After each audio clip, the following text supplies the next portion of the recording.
Meet the voters of the greatest nation in the world. President Trump, if you see this, please save us. More than 50% of the population in America voted for bruh.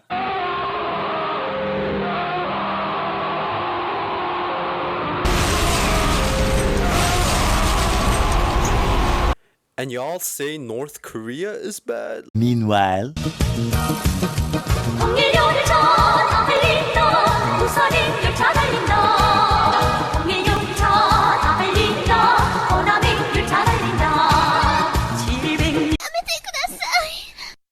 seriously, I don't know if it's just me, but I have been noticing a rise in conservatism throughout the entire world, basically.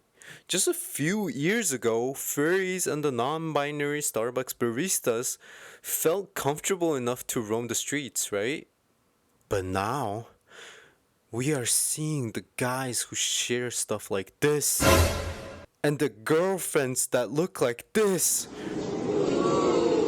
Rise! Humans in general are legit goats. We came from this to this in less than 200 years. Like, come on. But I honestly feel like people are devolving back to our primitive ways. After World War II, right, we had seen one of the most prosperous periods in our lifetimes. But during the last, I want to say 5 years, the threat of World War III and a stagnant economy basically everywhere has changed our progressive minds into survival mode, turning the majority of the population more on edge. I mean, studies prove that even in the past, conservatism has been linked to the economic state of the countries. It's simple. If you have enough money, you just don't give a shit about anything else because guess what? You're happy. Corruption is not bad. Corruption is only bad if I'm not involved. yes. But if I'm part of that corruption, I'll defend it. But when you have to lie to your mom about some field trip money to secure the cart, that's when you know life is tough out there, bruh. A great example of this would be the United States. Before 2016, life was awesome. Nobody had a care in the world. Femboys were on the rise, but now everybody just pretends to be disgusted by them. But I know. I know what kind of man you are. But of course, the real causation is much more complex than just bad economy equaling. We have to consider America's education system, the horrible healthcare, and overall, the polarized political parties all have a part in this. And even though the American GDP is greater than ever on paper, the average American reports that their paychecks haven't kept up with the rise of costs, right? And if we visit famous cities like LA, New York, or Chicago, the economic hardships are felt throughout the streets. I too once thought the American dream was honestly a great thing until I actually lived in the motherfucker. I literally saw more homeless people than skinny people. Like, what? Meanwhile, in North Korea...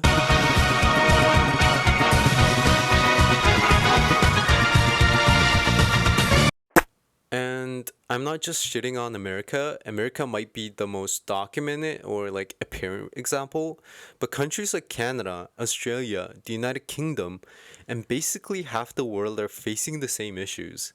The stagnant economy, social issues, crime, drugs, homelessness, and the average spending power decreasing. But these issues are psychologically affecting us to live in fear and anxiety, even if we aren't exactly struggling. Because the media we consume constantly bombards us with it. Especially the media who have a political bias pushing forward their agendas. In the good old days, kids as young as 5 could work as they pleased, from textile factories to iron mills. Yippee, hooray! But today, the age-old right of children to work is under attack. And with all this pent-up rage and fear, we do the next best thing to soothe ourselves. We attack the enemies the media, the politicians, the corporations chose for us. I mean, I don't exactly blame them, to be honest, because like if I was told my day one was plotting against me, I'd be mad too, the fuck. But except in America's situation, the day ones are just Mexicans and Chinese students that are just like normal people. They're just hardworking, genuine people. So I say the real enemy is capitalism, honestly. A little off topic, but I think it's important nonetheless.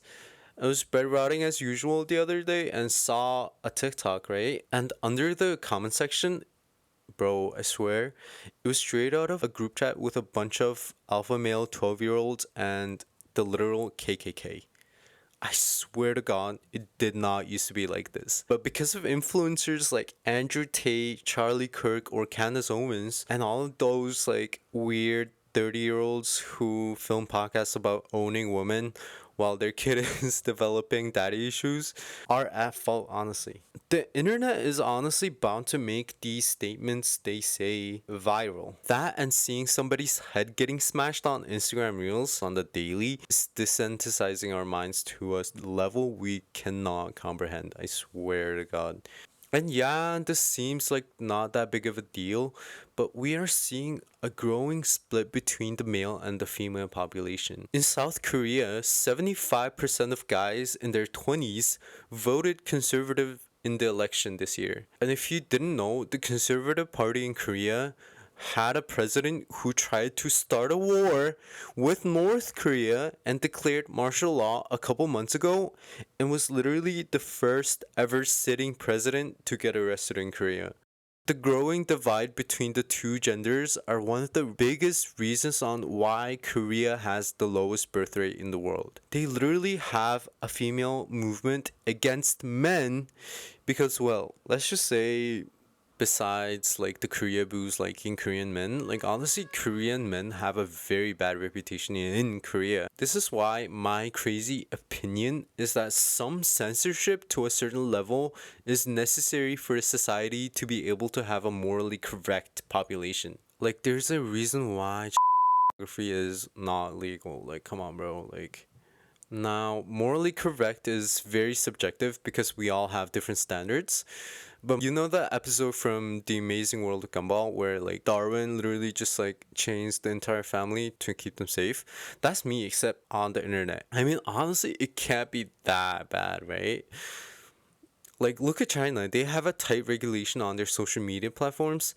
And besides a few concerning instances, China is a mega giga chat in the world right now. Like, have you seen their cities where they look like it's straight out of cyberpunk? Like, come on, shit's beautiful out there.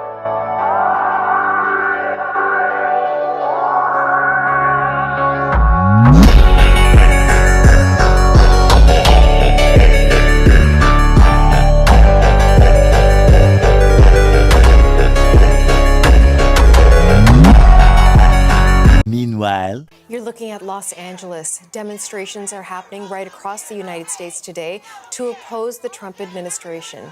This movement is called the No Kings Movement.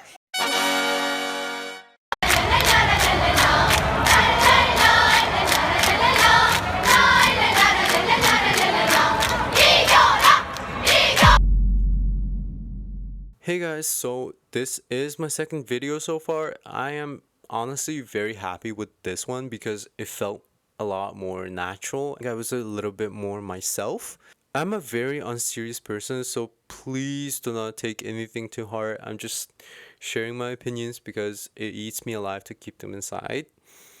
But if you haven't seen my first video, make sure to do that right here. And again, please subscribe, like, and comment down below what you guys thought. And yep, that's it, bro. Bye.